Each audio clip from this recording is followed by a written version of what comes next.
Good morning. Do I need this? Could we hear me? Yeah, at the back? Yeah, cool. Don't need that then. Excellent.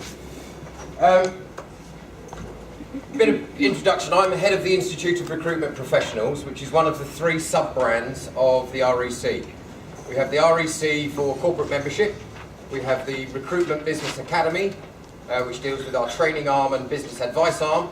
And then there's the Institute of Recruitment Professionals, which looks after the individual recruiter in the industry and also the qualifications that go with that. So this morning I wanted to talk to you about branding for an exceptional recruitment business. Now, why would the Institute talk about branding? I took over the Institute in July last year, and one of the first things the marketing team came to me and said is, can we rebrand please? So we have very recently gone through a rebranding process. So I'm going to talk you through some of the things that we considered, but also a little bit about the recruitment marketplace and some of the best practice that our members are telling us they've found useful when they've gone through a rebrand. I don't have a clicker, so excuse me, I'll have to keep walking back. Just as a reminder, brand is it's about awareness, it's about setting expectations, it's providing reassurances around the quality, and that's something that's very prevalent, and also demonstrates the company culture and values, because the brand is not just a client-facing perspective. It's also a perspective from a recruitment side for the candidate, but also for your own staff and potential staff. Now, I've gone out and I've bought some of these brands. So I've gone out and bought a jar of Marmite, or this Cornetto and Ben & Jerry's are competing. I have never ever gone out and said, I want to buy a Unilever product. So the company's there, but it's the brands that are attracting me. 2 billion people use those brands, not just those, but the Unilever products every day. It's amazing. Now, the recruitment in the UK has a brand of its own.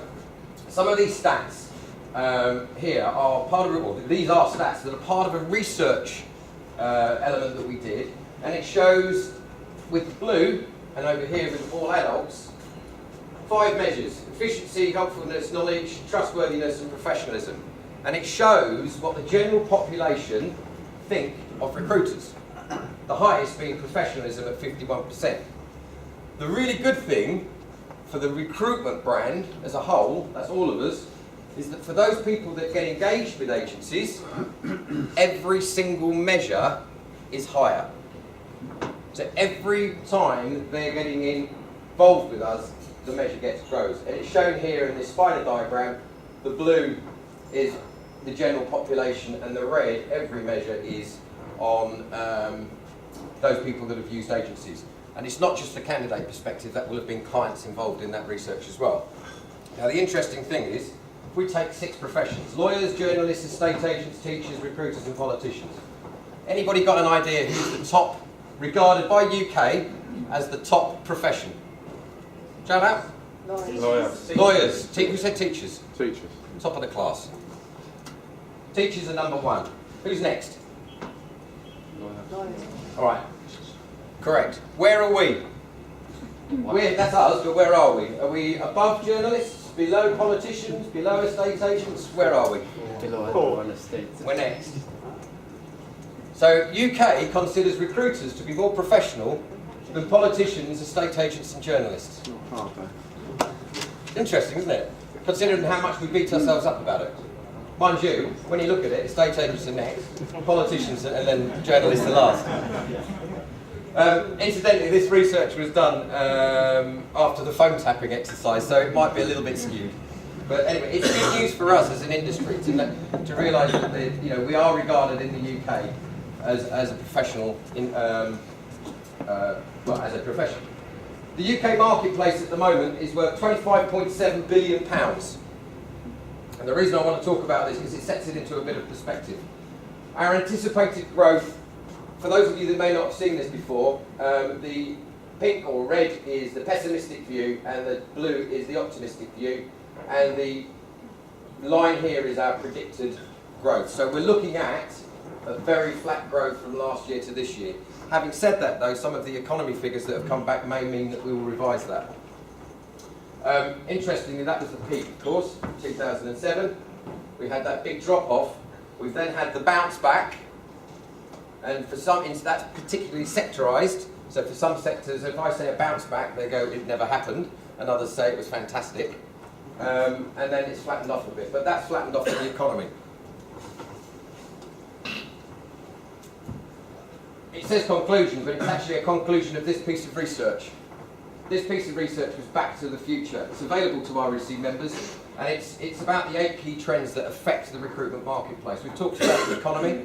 I was reading an article this morning that suggests that 1 or 2 of the economic measures are going to be trending it upwards, from about 0.8% for the year up to about 1%.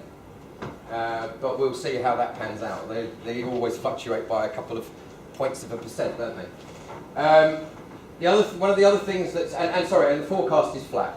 One of the other things that's controlling the recruitment space at the moment is greater control of the supply chain. In certain sectors, procurement is getting involved for the first time. For any of you that have ever heard Kevin Green speak about when he was at HR Director for Royal Mail, he had a group of recruiters. They took 265 down to I think about 6 master vendors on the Royal Mail procurement at that time, and actually they had people coming in presenting, and all of the presentations were very similar, and they all said how wonderful they were. But the procurement guys got involved, and they said if they're all that similar, all we're going to do is do it on cost. So they've had the supply chain has created a superior market margin pressure, but also involved in that supply chain. In the hint of that, with the master vendor side, you've got the RPOs and all the other organisations that are involved in the first tier and such like. We've got a maturing marketplace. One of the things about the mature marketplace is one of the things we should be proud of as an industry is the fact that the unemployment figures during the crash, or during the recession, should I say, have not been anything like they've been on the continent. And on the rest of the European continent, the marketplace is not as mature as it is in the UK. Greater segmentation, this traditional segmentation of being industry sectors on the verticals has now had greater segmentation in as well about the types of recruitment that are going on. So I'll come on to the types in a minute, but we've noticed that the research that we've been given, or the feedback we've been given from our members is that there's still fluidity at the top end of the marketplace, and there's still fluidity at the bottom end, but it's the middle bit, the traditional piece that recruiters have been involved in, that's been eroded away. So it's taking on a bit of an hourglass at the moment. Increased professional flexibility, that's one of the fluidities at the top end. So whereas senior executives used to be job for life types that would grow up through their business, many times now, because of the nervousness of employers, they're taking people on contractual basis rather than taking them on perm. That's depending on sector, of course.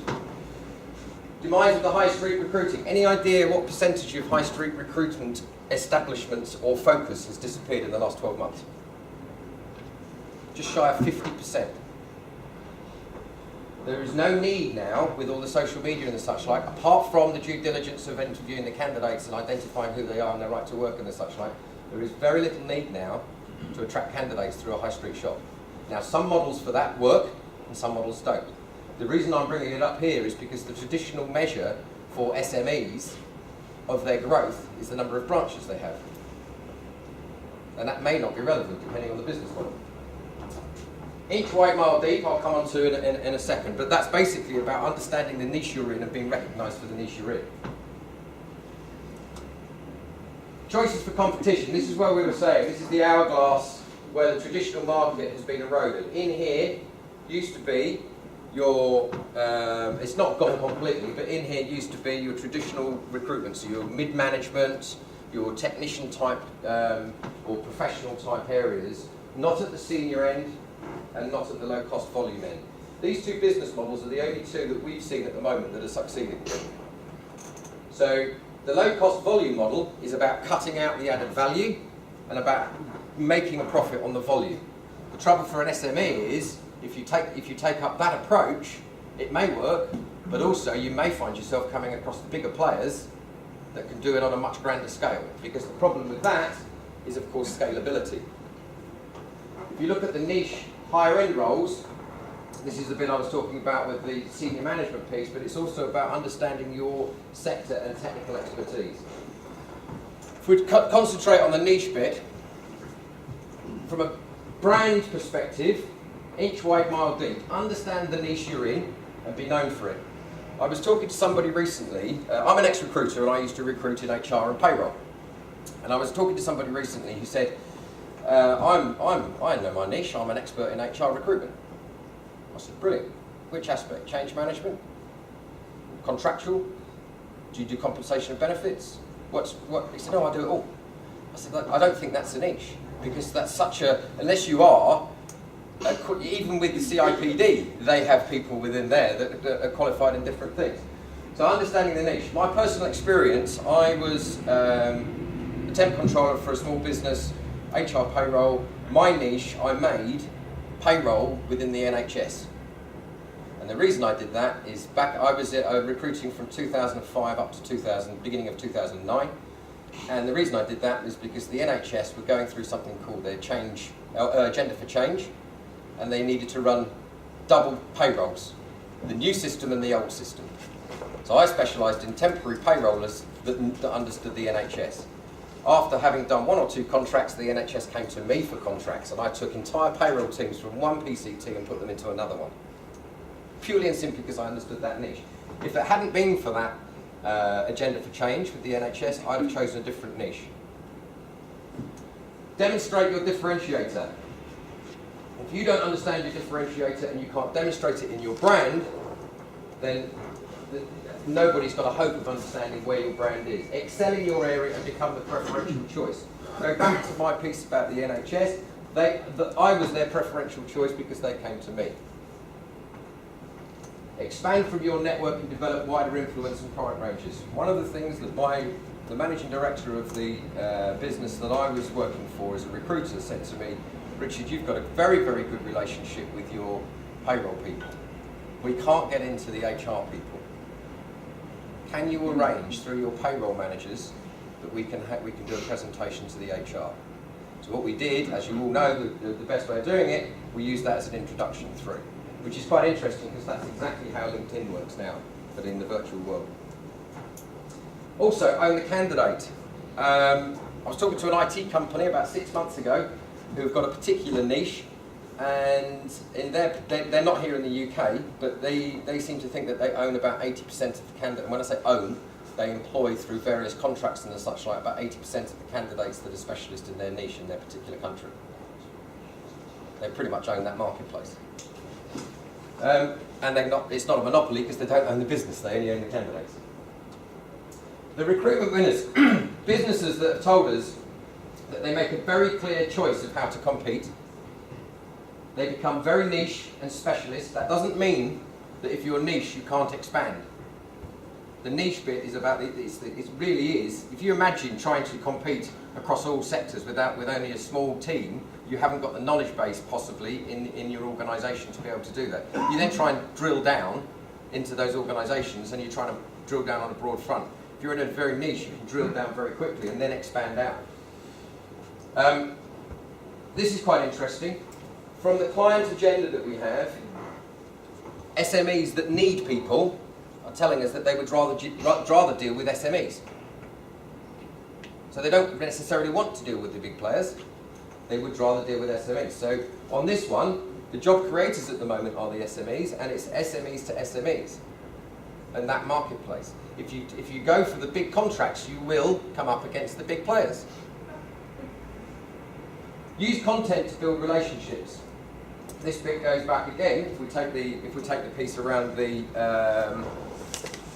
payroll, I didn't understand payroll, but I understood their need, and they knew I understood their need. And a lot of the content that I took, I got it from candidates, talking to them and interviewing them. Embrace social media. I take it everybody here is on LinkedIn, and I take it everybody here has Facebook, and I take it everybody here has Twitter and Pinterest and YouTube channels and all that kind of stuff. Because with all of those social medias, the clients think that they can do it themselves. And they think they can do it themselves cheaper. Because if they take an in-house recruiter and they pay them 30, 40 grand a year, that can save a lot of money off their recruitment bills. Kevin, my CEO, was on the train a little while ago and he overheard 2 HR directors talking about this exact problem. And they were from big multinationals. And one of them turned around and he said, I'm going to hire 10 in-house recruiters because I think I can save £6 million a year. Now that's not good news for our industry, so the only way we can compete with it is to be better. If we need to understand passive candidate attraction. We need to understand the interactions with candidates, own the candidates. The clients can't get them if you own them. It's that kind of thing. Compete with their people capability. This is a little bit about it, but it's also understanding the clients. And I'm sorry, this is not me telling you how to do business. This is about the considerations for the branding. Compete with their people capability. If you know their business and you know their contingency planning, and you've had that conversation with them about the structure of their organisation and what changes are coming up, not every client's going to want to have that conversation, but the ones that value you may want to. Richard, are you taking questions? I will do it any time if you want to. If you want to, yeah. You talk about owning candidates. Yes. Can you just explain a bit more about that? It's about owning the candidate loyalty. So it's nothing contractual? No, it's not contractual. It's about the relationship. So you own the relationship, you own that loyalty. I think, is this still on? Sorry. Yeah, I don't know how to turn it off. I'm getting feedback from it anyway. It's not contractual ownership. It's not, you're not getting them to sign a contract for you, unless of course you've gone down to some sort of Swedish derogation, then you've got, oh thank you, and then you've got that period after a contract. But no, it's about owning the relationship, and it's as much as I suppose one of the things that a friend of mine used to work for London Water, Thames Water, sorry, based here in London, and he was headhunted to go to work for basically it's a project for facilities management, but it's within the sheltered housing. And I said to him afterwards, what was your experience? And he said, first thing I did, Rich, is I checked to see if they were REC members. I said, brilliant, thanks mate, no candidates do that. But then they said that the other thing is, he said, they were fantastic. And I said, what do you mean? He said, well, so explain to me. He said, not only did they help him and coach him before the interviews and post the interviews, and it was a very senior role. I mean, we're talking 6 figures. But he met for coffees and had all the other things before and after each of the interviews. And then when the offer was made, he expected nothing else from them. He didn't expect to hear from them. He's just started his new role. He had 3 months notice period in his previous role. So over the last 3 months, he's had a phone call or a conversation or a meeting once every 2 weeks. He absolutely adores that recruitment company.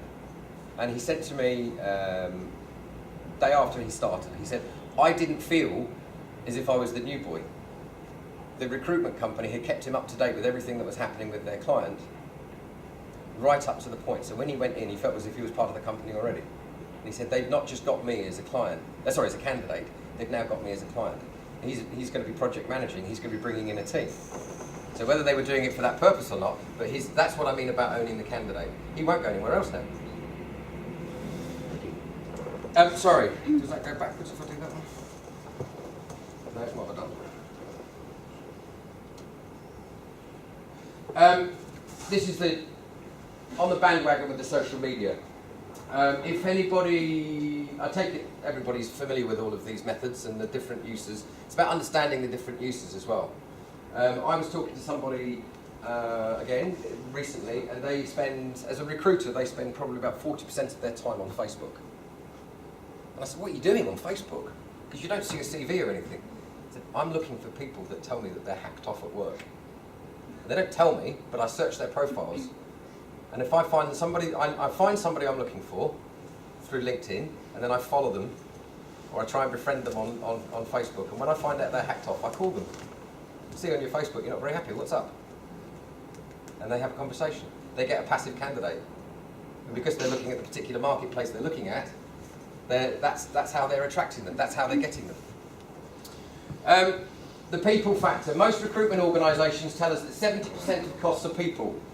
Would you agree? About approximately? Yeah? Yeah. But as an industry, we're not very good at recruiting our own. Does anybody know the churn of the industry is about 30% at the moment? That's recruiters coming in and then leaving. So we're not very good at recruiting them. We're not very good at retaining them. research says we're getting better at engaging with our employees, and we spend about 1% of the industry turnover on developing our staff, which is way, way below the national average. 86% of managers want to work for a company they can believe in. Flip that on its head, every time I talk to an SME owner manager and they say, I'd love to have more time to myself, I'm still billing, but I can't do it because I can't find a manager I trust to do it for me. It's the other way round. So both sides, they're looking for that synergy, but without the right brand to attract the right type of manager, initially, and raise that awareness, it's not going to happen. Being the best employer means demonstrating the highest values. I've put that in because I'm going to show you what the IRP values shortly. Suppliers, organisations and people need to manage risk to enhance their brand. Has everybody noticed that clients are taking longer to make a decision? They're risk averse. So it's about mitigating risk and managing that risk. And a good brand that takes in those initial things about giving the values and the such like, that helps. This is the IRP brand. We rebranded it towards the end of last year. We've tried to make it fresh. We've tried to make it appealing to the individual. The only thing that's out of brand is the IRP awards, because that was the picture taken from last year before the rebrand. But that's the IRP brand. It's for the individual. So the IRP has a vision. So this is where we put all of this stuff that we've just talked, or I've just talked about, this is where we put it into practice. So the IRP vision we took alongside the REC one. So to help provide a voice for the industry, to help professionalise the individual, and to provide world-class products and services. That last one is a measure of ourselves internally, whether we're providing that service. We do, twice yearly, we do a survey of members using an external company, and they give us our feedback. We call it a TNS report internally, and we are in the top 30% of all service providers in Europe, according to our members. We also have a control group as well. In the midterm, we want to get a wider acceptance of the Code of Ethics. Every IRP member signs up to a Code of Ethics, so this is about our standards and our values. We are going to be going for chartered status, which I think is something for the industry. 71% of people that went in, remember that spider diagram I had? 71% of people asked that had come across agencies thought that we were professional. But we're not recognised officially by the Queen, which is what chartered status is, as a profession. So that's what chartered status would do for us. Also makes my job very difficult, because that means that the Privy Council would manage my governance. And international recognition and global marketplace. We understand that recruitment is a global brand and a global phenomenon, and I'm getting approached by many, many people outside of the UK that recruit into the UK and want to become IRP members. So we're going to provide some form of service to those types of people. Code of Ethics. Every individual, this is about our standards, every single individual in the IRP signs up. When they apply for membership, they are signing to say that they're going to adhere to those Code of Ethics. Every client, every candidate, and everybody in the UK can complain if they think that they've gone against one of these. They can complain to us as a third party, and we will investigate it. The professionalism side, we've got qualifications IRP. There's 4 qualifications. The certificate and the diploma, and we've got 2 new ones here. These have been redone in line with our apprenticeships that are coming in. And we've got 2 new ones here, MVQs. The difference between the qualification and the MVQ is the qualification is knowledge-based, so this is the exam-based, and the MVQ is competency-based. So the questions on here would be briefly outline the Agency Workers Directive. Here would be demonstrate to me an advert where you've considered the Agency Workers Directive and what you considered. So there's a difference between the two. They form the 2 apprenticeships, which will be available. We'll be launching them very soon, and they'll be available for enrolment in the school year in September. And they're at level 3 and level 4. Just for those, level 3 is equivalent to 2 A levels, and the level 4 is equivalent to an HND. So they're very serious qualifications. The level 3 apprenticeship is about a year to 18 months long, and the level 4 is 2 to 2.5 years. Now, trust is the language of brand. So it's a universal language. You mentioned trust pretty much in every language and people understand you. Making trust immediately obvious is what a brand is about. Setting your standards out clearly and putting yourself up for scrutiny.